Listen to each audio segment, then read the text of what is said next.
कणक की फसल की अगर गल की जाए तो कणक की फसल खेतों के विच पक के लहराउंदी दिखाई दे रही है, जिसनूं लैके पंजाब सरकार वालों भी 1 अप्रैल तो अनाज मंडियां दे विच खरीद दे जिहड़ी सरकारी खरीद है उसकी शुरुआत कर दी गई है। तो जे गल की जाए खरीद के प्रबंधों की, तो प्रबंधों दीयां हिदायतां भी सरकार दे वल्लों अनाज मंडियां दे विच अधिकारियों नूं दित्तियां गईयां कि ताकि प्रबंध जिहड़े ने वो मुकम्मल कर ले जाण। फिलहाल असी खड़े हाँ जिला गुरदासपुर की सब तो वड्डी अनाज मंडी बटाला अनाज मंडी की।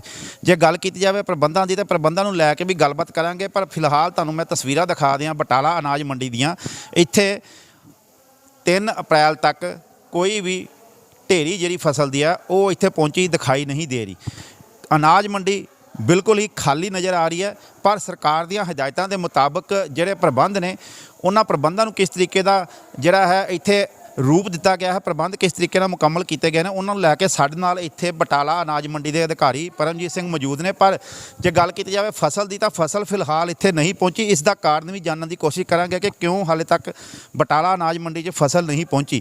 परमजीत जी, जे गल की जाए प्रबंधों लैके तो सरकार दी हिदायतों के अनुसार किस तरीके के प्रबंध मुकम्मल किए गए हैं मंडी अंदर, क्योंकि 1 अप्रैल तो सरकारी खरीद के हुक्म जारी कर दिए गए? सर जी सरकार वालों हिदायतां ने 1 अप्रैल तो जी सरकार की खरीद ली मतलब मंडियों में प्रबंध ਜਿਹੜੇ ਮੁਕੰਮਲ कर ले गए हैं। बटाला मार्केट कमेटी में सारे ही सफाई के प्रबंध हो चुके हैं। ਜਿਹੜੇ किसानों ਲਈ पीण वाले पीणयोग पानी के प्रबंध कर ले गए हैं, किसानों के छां के प्रबंध कर ले गए हैं। पर अजे तक कोई किसान जिहड़ा कणक की ढेरी लैके दाणा मंडी बटाला विखे नहीं आया। तो आने वाले 15 तरीक के लगभग किसानों के वालों ढेरी कोई कणक की लियाउण की उम्मीद है। कारण की है, क्यों मतलब जिला गुरदासपुर के जो माझे की गल की जाए जिला गुरदासपुर की, तो इत्थे क्यों कणक की जी है वो आमद लेट हो जाती है, क्यों मंडियां दे विच लेट पहुंच?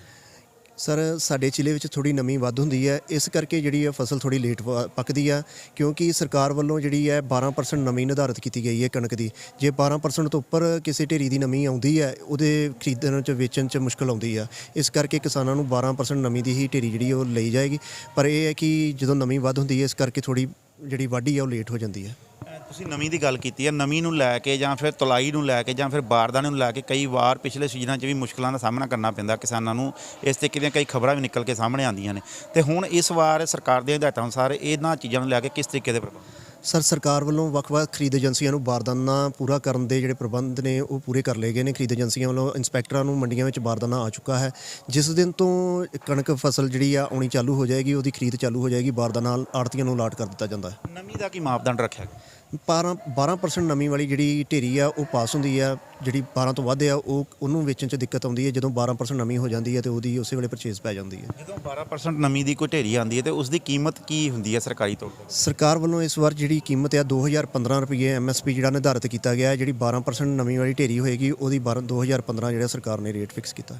ਤੇ ਜਿਹੜੀ ਅਦਾਇਗੀ ਆ ਕਿਸਾਨ ਜਿਹੜੇ ਫਸਲ ਵੇਚਦੇ ਆ ਉਹਨਾਂ ਨੂੰ ਉਸ ਫਸਲ ਦਾ ਜਿਹੜਾ ਮੁੱਲ ਆ ਉਸ ਦੀ ਅਦਾਇਗੀ ਕਿਸ ਤਰੀਕੇ ਨਾਲ ਹੋਏਗੀ? ਸਰ ਅਦਾਇਗੀ ਜਿਹੜੀ ਹੈ ਸਰਕਾਰ ਵੱਲੋਂ ਜਿਹੜੇ ਮਾਪਦੰਡ ਨਿਰਧਾਰਿਤ ਕੀਤੇ ਗਏ ਨੇ ਕਿ ਜਿਹੜੀ ਕਿਸਾਨਾਂ ਨੂੰ ਇਸ ਵਕਤ ਪੇਮੈਂਟ ਹੈ ਜਿਹੜੀ ਆਨਲਾਈਨ ਸਿੱਧੀ ਉਹਨਾਂ ਦੇ ਖਾਤਿਆਂ ਵਿੱਚ 72 ਘੰਟੇ ਦੇ ਵਿੱਚ ਕਰ ਦਿੱਤੀ ਜਾਵੇਗੀ। ਜਦੋਂ ਉਹਨਾਂ ਦੀ ਢੇਰੀ ਦੀ ਪਰਚੇਜ਼ ਪੈ ਜਾਂਦੀ ਹੈ ਉਸ ਤੋਂ 72 ਘੰਟੇ ਦੇ ਵਿੱਚ ਕਿਸਾਨ ਨੂੰ ਉਹਦੇ ਖਾਤੇ ਵਿੱਚ ਪੇਮੈਂਟ ਚਲੇ ਜਾਏਗੀ। ਦਿਨ ਦੀ ਜੀ ਗੱਲ ਕੀਤੀ ਜਾਵੇ ਜਾਂ ਫਿਰ ਰਾਤ ਦੀ ਗੱਲ ਕੀਤੀ ਜਾਵੇ ਤਾਂ ਕਿਸ ਤਰੀਕੇ ਦੇ ਪ੍ਰਬੰਧ ਜਿਹੜੇ ਨੇ ਮੰਡੀ ਦੇ ਬੋਰਡ ਵੱਲੋਂ ਬਟਾਲਾ ਮੰਡੀ 'ਚ ਕੀਤੇ ਗਏ? ਸਰ ਕਿਸੇ ਵੀ ਜਿਹੜੇ ਆੜ੍ਹਤੀਏ ਨੇ, ਜਿੱਦਾਂ ਕਿ ਆਪ ਸਭ ਨੂੰ ਪਤਾ ਹੈ ਕਿਸੇ ਵੇਲੇ ਮੌਸਮ ਖਰਾਬ ਹੋ ਜਾਂਦਾ ਹੈ, ਆੜ੍ਹਤੀਆਂ ਨੂੰ ਸਖਤ ਹਦਾਇਤਾਂ ਕਰ ਦਿੱਤੀਆਂ ਗਈਆਂ ਕਿ ਜਿਹੜੀ ਕਿਸਾਨਾਂ ਦੀ ਫਸਲ ਦੀ ਸਾਂਭ ਸੰਭਾਲ ਲਈ ਉਹਨਾਂ ਕੋਲ ਜਿਹੜੇ ਪ੍ਰਬੰਧ ਨੇ ਮੁਕੰਮਲ ਹੋਣੇ ਚਾਹੀਦੇ ਨੇ। ਕਰੇਟ, ਤਰਪਾਲਾਂ, ਪਾਵਰ ਕਲੀਨਰ ਸਾਰੇ ਕੁਝ ਮੌਜੂਦ ਹੋਣੇ ਚਾਹੀਦੇ ਹੈ। ਜਦੋਂ ਕੋਈ ਕਿਸਾਨ ਆਪਣੀ ਢੇਰੀ ਲੈ ਕੇ ਆਉਂਦਾ ਹੈ ਉਹਦੀ ਉਸੇ ਵੇਲੇ ਜਿਹੜੀ ਸ਼ਨਾਈ ਹੈ ਉਹਦੀ ਮਤਲਬ ਹੋ ਜਾਂਦੀ ਹੈ, ਅਤੇ ਜਦੋਂ ਇੰਸਪੈਕਟਰ ਢੇਰੀ ਦੀ ਪਰਚੇਜ਼ ਪਾ ਲੈਂਦਾ ਤਾਂ ਉਸੇ ਵੇਲੇ ਤੁਲਾਈ ਹੋ ਜਾਂਦੀ ਹੈ।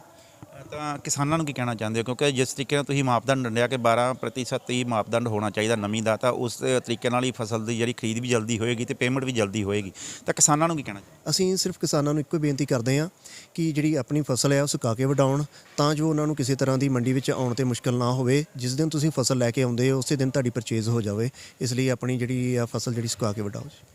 ਇਹ ਸਨ ਸਾਡੇ ਨਾਲ ਬਟਾਲਾ ਮੰਡੀ ਦੇ ਅਧਿਕਾਰੀ ਪਰਮਜੀਤ ਸਿੰਘ, ਜਿਨ੍ਹਾਂ ਨੇ ਦੱਸਿਆ ਕਿ ਫਿਲਹਾਲ ਮੰਡੀ ਦੇ ਅੰਦਰ ਸਰਕਾਰ ਦੀਆਂ ਹਦਾਇਤਾਂ ਮੁਤਾਬਕ ਜਿਹੜੇ ਪ੍ਰਬੰਧ ਨੇ ਕਿਸਾਨਾਂ ਨੂੰ ਕਿਸੇ ਪ੍ਰਕਾਰ ਦੀ ਕੋਈ ਮੁਸ਼ਕਲ ਨਾ ਆਵੇ ਉਸ ਨੂੰ ਲੈ ਕੇ ਸਾਰੇ ਪ੍ਰਬੰਧ ਮੁਕੰਮਲ ਕਰ ਲਏ ਗਏ ਨੇ। ਚਾਹੇ ਦਿਨ ਹੋਵੇ ਚਾਹੇ ਰਾਤ ਹੋਵੇ, ਜੋ ਪ੍ਰਬੰਧ ਸਰਕਾਰ ਦੀਆਂ ਹਦਾਇਤਾਂ ਅਨੁਸਾਰ ਨੇ ਉਹ ਮੁਕੰਮਲ ਕੀਤੇ ਗਏ। ਨਾਲ ਹੀ ਉਹਨਾਂ ਦਾ ਕਹਿਣਾ ਹੈ ਕਿਸਾਨਾਂ ਨੂੰ ਕਿ ਕਿਸਾਨ ਆਪਣੀ ਫਸਲ ਸੁਕਾ ਕੇ ਹੀ ਮੰਡੀ ਦੇ ਵਿੱਚ ਲੈ ਕੇ ਆਉਣ, ਕਿਉਂਕਿ ਨਮੀ ਦੀ ਮਿਕਦਾਰ ਜਿਹੜੀ ਉਹ 12% ਦੀ ਰੱਖੀ ਗਈ ਹੈ ਅਤੇ 12% ਦੀ ਨਮੀ ਦੀ ਮਿਕਦਾਰ ਵਾਲੀ ਫਸਲ ਜਲਦ ਹੀ ਵਿਕੇਗੀ ਅਤੇ ਉਹਨਾਂ ਦੀ ਅਦਾਇਗੀ ਜਿਹੜੀ ਪੇਮੈਂਟ ਹੈ ਉਹ ਵੀ ਕਿਸਾਨਾਂ ਦੇ ਖਾਤੇ 'ਚ 72 ਘੰਟਿਆਂ ਦੇ ਅੰਦਰ ਅੰਦਰ ਪਾ ਦਿੱਤੀ ਜਾਵੇਗੀ, ਕਿਉਂਕਿ ਸਰਕਾਰ ਦੀਆਂ ਹੀ ਇਹ ਹਦਾਇਤਾਂ ਹਨ। ਪਰ ਫਸਲ ਜੋ ਹੈ ਉਹ ਜੇ ਗੱਲ ਕੀਤੀ ਜਾਵੇ ਜ਼ਿਲ੍ਹਾ ਗੁਰਦਾਸਪੁਰ ਦੀਆਂ ਮੰਡੀਆਂ ਦੀ ਤਾਂ ਉਹ ਵਿਸਾਖੀ ਤੋਂ ਬਾਅਦ ਹੀ ਇੱਥੇ ਪਹੁੰਚਣੀ ਸ਼ੁਰੂ ਹੋਵੇਗੀ, ਕਿਉਂਕਿ ਇਸ ਜ਼ਿਲ੍ਹੇ ਦੇ ਵਿੱਚ ਸਰਹੱਦੀ ਹੋਣ ਦੇ ਕਾਰਨ ਪਛੇਤੀ ਜਿਹੜੀ ਫਸਲ ਹੈ ਉਹ ਉਗਾਈ ਜਾਂਦੀ ਹੈ, ਤਾਂ ਫਸਲ ਇਸ ਕਾਰਨ ਮੰਡੀਆਂ ਦੇ ਵਿੱਚ ਵੀ ਲੇਟ ਹੀ ਪਹੁੰਚਦੀ ਹੈ। ਦੇਖਣਾ ਹੁਣ ਇਹ ਹੋਏਗਾ ਕਿ ਜਦੋਂ ਫਸਲ ਮੰਡੀਆਂ 'ਚ ਪਹੁੰਚਦੀ ਹੈ ਤਾਂ ਇਹਨਾਂ ਪ੍ਰਬੰਧਾਂ ਦੇ ਜਿਹੜੇ ਦਾਅਵੇ ਠੋਕੇ ਜਾ ਰਹੇ ਨੇ ਉਹ ਕਿੰਨੇ ਪੁਖਤਾ ਸਾਬਤ ਹੁੰਦੇ ਨੇ। ਕੈਮਰਾ ਪਰਸਨ ਵਿਕਰਮ ਚੀਮਾ ਦੇ ਨਾਲ Bhopal Singh, living India news, Gurdaspur.